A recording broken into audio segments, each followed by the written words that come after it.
Hi, Doug Kuntz here of Veracity IIR, and we're all home right now because of the COVID-19 virus.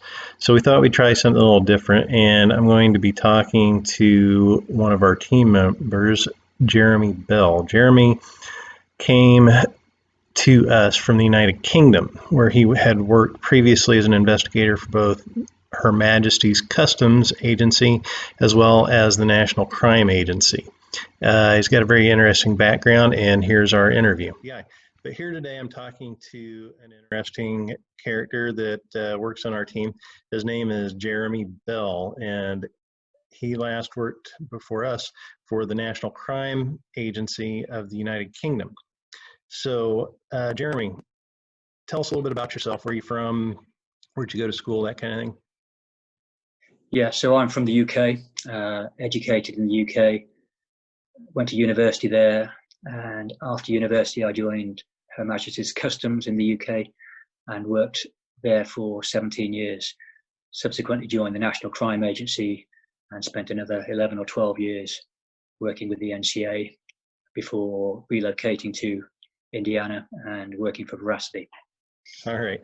So you first worked for Customs. What drew you into Customs and law enforcement in general? So at the time, there was a TV series called The Duty Men, which is all about customs investigators. And I thought that looked pretty exciting. And I joined Customs hoping to spend my time catching smugglers and that sort of thing. But subsequently, I was allocated a role doing fairly dry anti-fraud work for a couple of years. So it was pretty dry for the first couple of years. And then it started to get more interesting as I progressed. Okay. Yeah. How did it get more interesting? I managed to get onto a investigation team, and so we spent our time working on anti-fraud cases involving alcohol and tobacco. Okay. And those gradually got bigger and bigger as the frauds got bigger. Okay. So Customs there, it's not exactly like the US customs system. Can you explain that a little bit? Yeah, so when I was working for Customs, it was divided into Customs on one hand and Excise on the other. So I was mostly in the excise field, which was dealing with alcohol and tobacco fraud. And those frauds escalated significantly in the 1990s. Okay. Sounds like it might be a little bit like our alcohol, tobacco, and firearms ATF. Exactly, yes. Okay. Yeah. Interesting. And then, so tell us what is the National Crime Agency? So that came into existence a few years ago. In 2005, the Serious and Organised Crime Agency originated, and that subsequently became the National Crime Agency in 2013. And it covers a whole range of crimes, working on a variety of crimes, anything that's significant threats to the UK. So that can be anything from drug smuggling to firearms to child exploitation, cybercrime, those sort of things.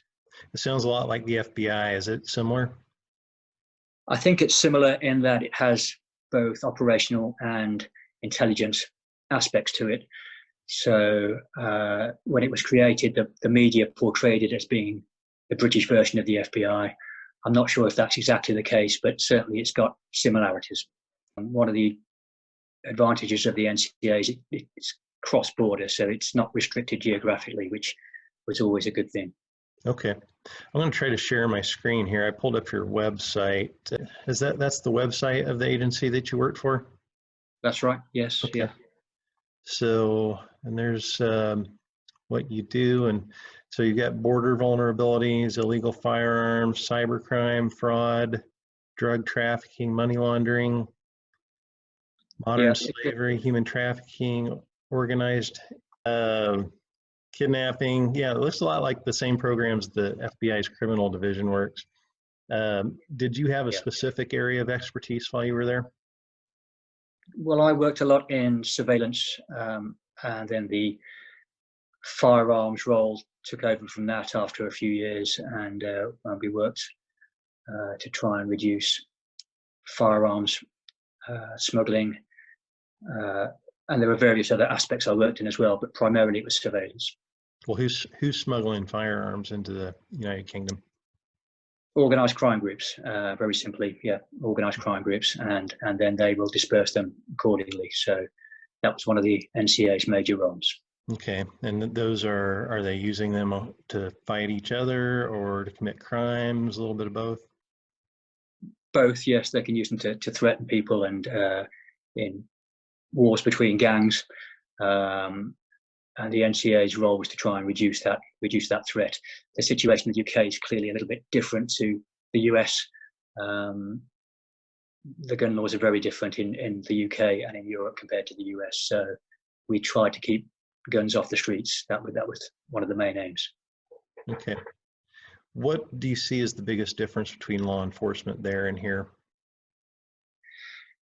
Well, I've not worked in law enforcement in the US, but I clearly have worked in the private investigation world in the US. So for me, the biggest difference has been switching from the public sector to the private sector.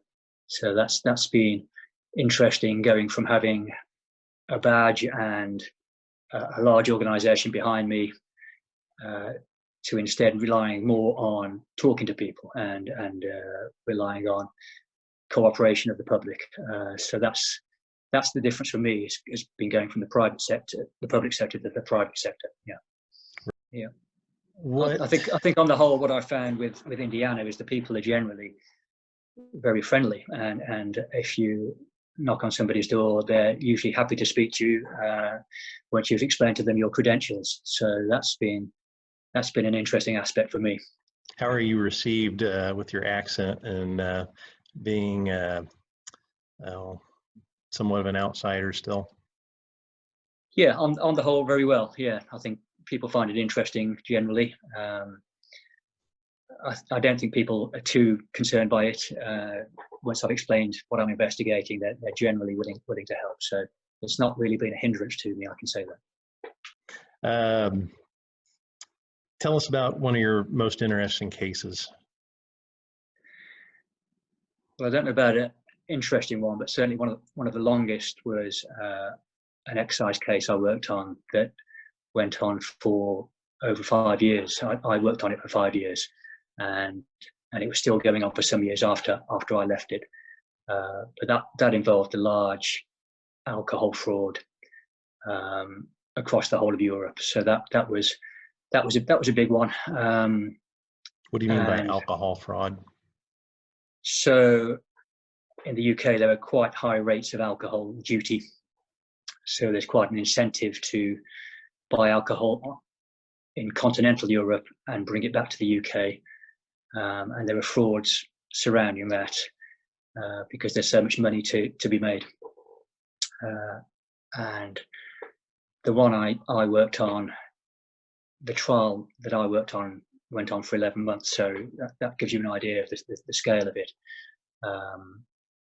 And tens of millions of pounds were involved. So it was quite sizable at that time.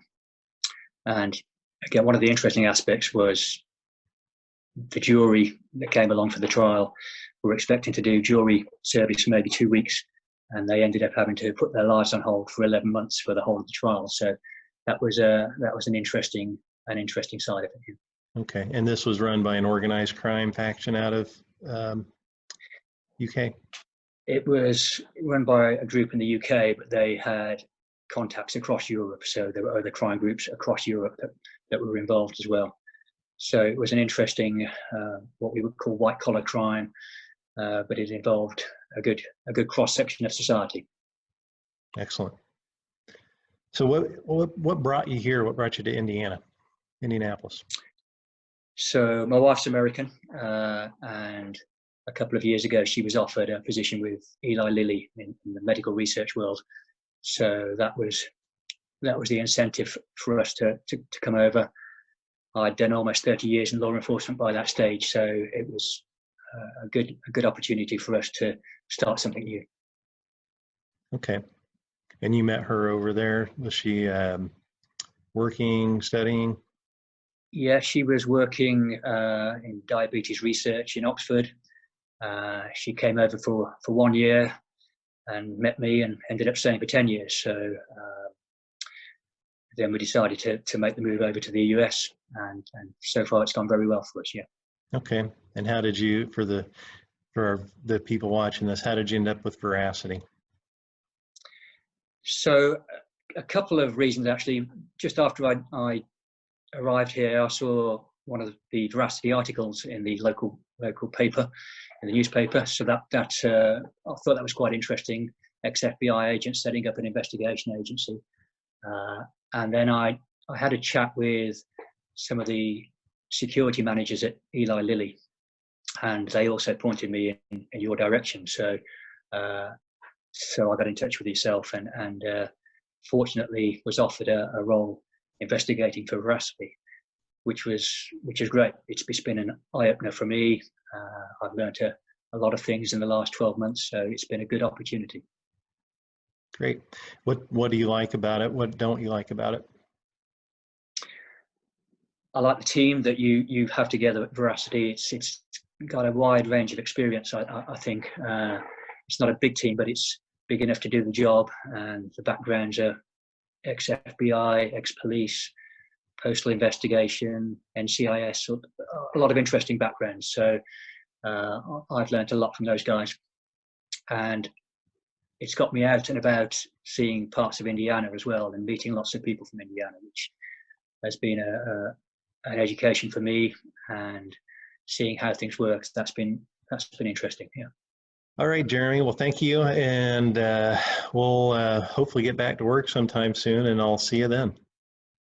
Fingers crossed. Yeah. See you soon. All right. Take care. Bye.